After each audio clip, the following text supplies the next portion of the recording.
बिस्मिल्लाहिर्रहमानिर्रहीम। 9th class physics chapter number 2। आज का हमारा टॉपिक है resultant vector. We can add 2 और more vectors to get a single vector. यानी हमारे पास दो वेक्टर हैं या दो वेक्टर से ज़्यादा है, जब हम उनको ऐड करते हैं, जमा करते हैं, तो हमारे पास क्या बन जाता है? एक सिंगल वेक्टर बन जाता है। This is called as resultant vector. इसको हम क्या कहते हैं? रिजल्टेंट वेक्टर कहते हैं। It has the same effect, यानी जो रिजल्टेंट वेक्टर बन गया है इसका effect as the combined effect of all the vectors to be added. मिसाल के तौर पर अब आपके पास दो वेक्टर्स थे a एंड b, ये दोनों इक्वल थे, r is equal to a plus B. अब जो a प्लस बी है वो इक्वल है वेक्टर r के, यानी जो आपके पास वेक्टर है कंबाइंड इफेक्ट होगा जो वेक्टर का वो भी सेम होगा, और जो सिंगल होंगे आपके पास, फर्ज कर ले दो वेक्टर्स और भी सिंगल है, आपने ऐड नहीं किया, इन दो वेक्टर्स का जो इफेक्ट होगा वो भी सेम होगा। इस प्रोसेस को हम कहते हैं रिजल्टेंट वेक्टर। ये शॉर्ट क्वेश्चन आएगा, आपने कंप्लीट याद नहीं करना, बस ये याद करना, ये निशान लगा ले, बाकी ये वाला याद नहीं करना, ये इतना इंपॉर्टेंट नहीं है। नेक्स्ट एक और इंपॉर्टेंट शॉर्ट क्वेश्चन है, what is head to tail rule. ये अंडरलाइन कर लें, ये शॉर्ट क्वेश्चन पूछा जा सकता है, what is head to tail rule. ये लॉन्ग याद नहीं करना आपने, ये मोस्टली शॉर्ट ही आता है। To add a number of vectors, यानी आपके पास बहुत सारे वेक्टर्स हैं, आपने उनको क्या करना है? ऐड करना है।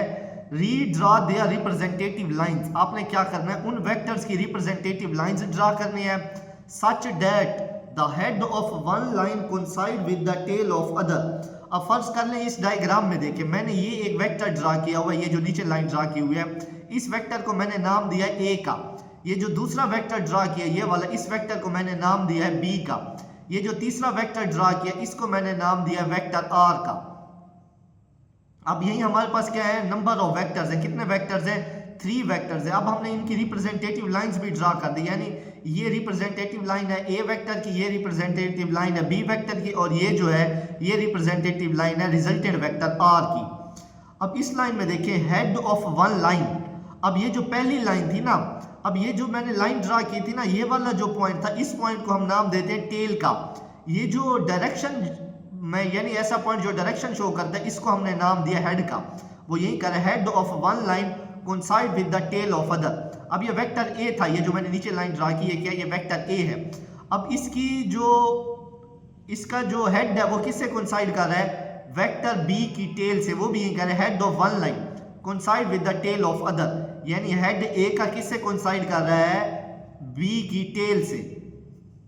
The resultant vector is given by a single vector. ये जो सिंगल वेक्टर की बात कर रहे हैं, ये वाला जो वेक्टर है, which is directed from the tail of first vector, यानी जो रिजल्टेंट वेक्टर था, जो सिंगल वेक्टर था, वो किससे कनेक्ट है?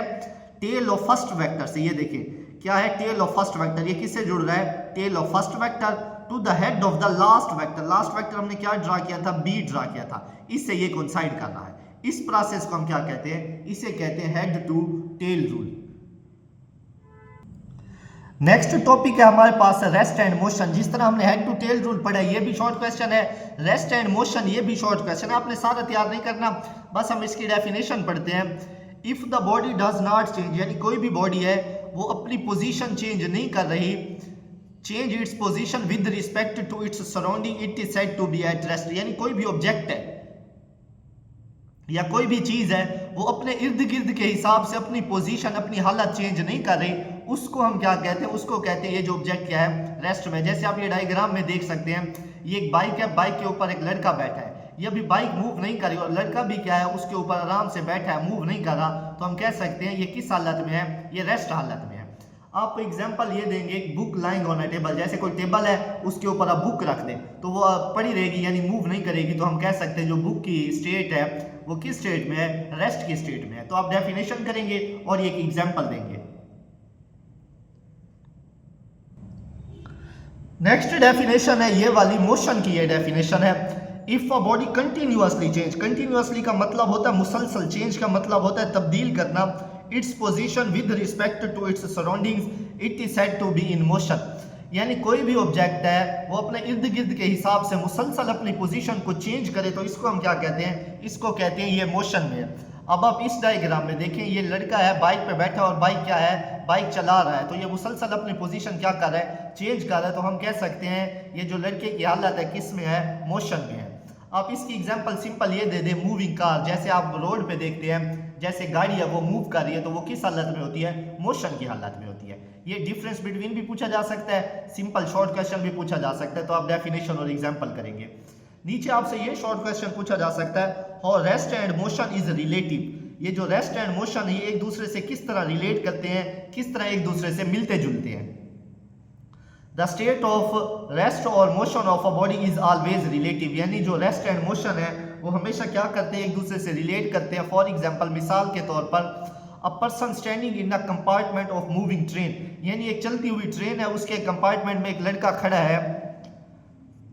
Compartment of moving train is at rest with respect to other passenger in the compartment, but he is in the motion with respect to an observer standing on the platform of the railway station. अब simple मैं आपको example से ये समझाता हूँ। एक आपके पास railway train है, वो क्या कर रही है, मूव कर रही है। दो पर्सन हैं, आराम से सीट के ऊपर बैठे हैं, लेकिन ट्रेन चल रही है। जब दोनों पर्सन एक दूसरे को देखेंगे तो वो क्या होंगे, दोनों एक दूसरे के हिसाब से रेस्ट में होंगे।